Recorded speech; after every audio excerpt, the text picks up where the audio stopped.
There is a pressing need to professionally develop our next generation. Leadership supply hasn't kept up with demand. We need to invest in individuals who will be ready to fill mission-critical roles and lead our organizations. Next Gen Leaders is a collaborative community of seasoned consultants focusing on building an integrated approach to learning and development. We're delighted to introduce you to one such member of our team. I'm here with Brian Britton, and Brian, you've been talking about teamwork, raising the issue of whether teamwork at the top of the organization is an oxymoron. So let's start with what you mean by teamwork at the top. I think teamwork at the top, for me, is when a senior group of executives reporting into a senior manager operate in a very integrated manner. They operate, they kind of can switch back and forth from wearing their functional hats to wearing the enterprise hat in the conversations that they have, and they can make trade-offs with each other because they value benefit to the whole enterprise as much as they value, or more than they value benefit to their operations unit or their strategic planning unit or whatever it happens to be. Yeah. And why do you raise the question of whether it's an oxymoron?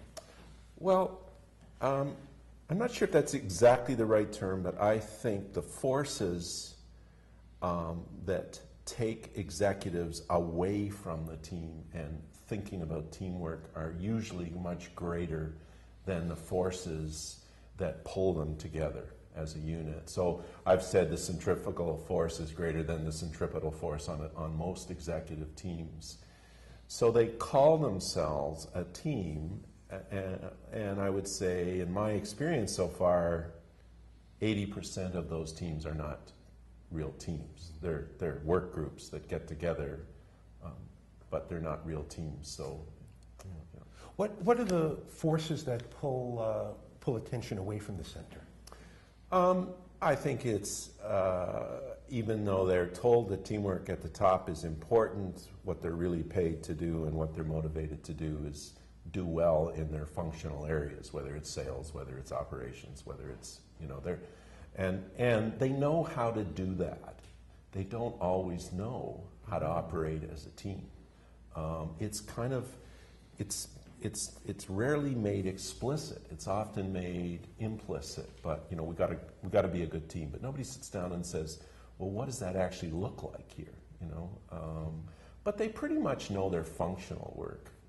They know how to do that. So there's confidence in that area. They get paid and bonused for doing well in that area. So that's what I've seen. Yeah. When and under what circumstances would teamwork at the top actually be critical? Yeah, I think the kind of work that would be is, I think, is when there's a significant change going on, when there's new work to be discussed, when there is something that the CEO feels, if it's the CEO's team we're talking about, can't tackle all by himself or herself and needs the help of the group in the team to think it through.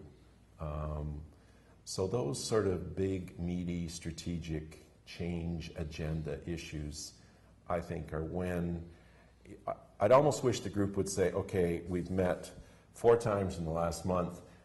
The last 3 times had nothing to do with teamwork. This does. I need you to operate as a team, and we've discussed what that looks like. So here are the ground rules. Here's the issue. Let's figure out what we're going to do here. How do you build the opportunity for teamwork, or the capability for teamwork for when you need it? Well, I think part of it is being really clear about what your work is as executives on the team. So, in other words, in defining the accountabilities of the individual executives, it's also made clear to them about how they link with each other, how they integrate, cross over across the silos with each other, so that the expectation is not just to drive the accountabilities in your own function, but it's also to work in very particular ways with each other. I think that's one way. I think another way is by setting ground rules on that team with the the team leader of that team says, here's how I expect you to operate with each other. I expect you to challenge me and each other in the context of this kind of work that we're doing now. I expect you to ask for help. I expect you to reach out to each other and say, look, I don't know how to do this all that well. I need your help in this.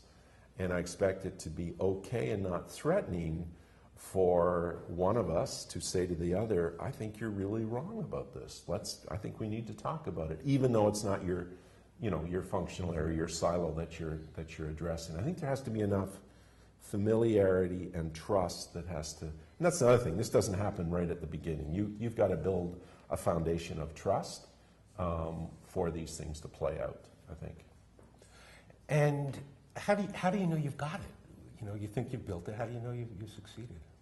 Well, I remember, and I now use this as a test, I remember, because I do a lot of interviewing senior teams about how they function together as a management group, and one of them said to me, which is always stuck in my head, he said, I knew we had it, I knew we were working as a team. When I started looking as much forward, I was excited and clear on what the work was that we were doing together as I was on my own functional work.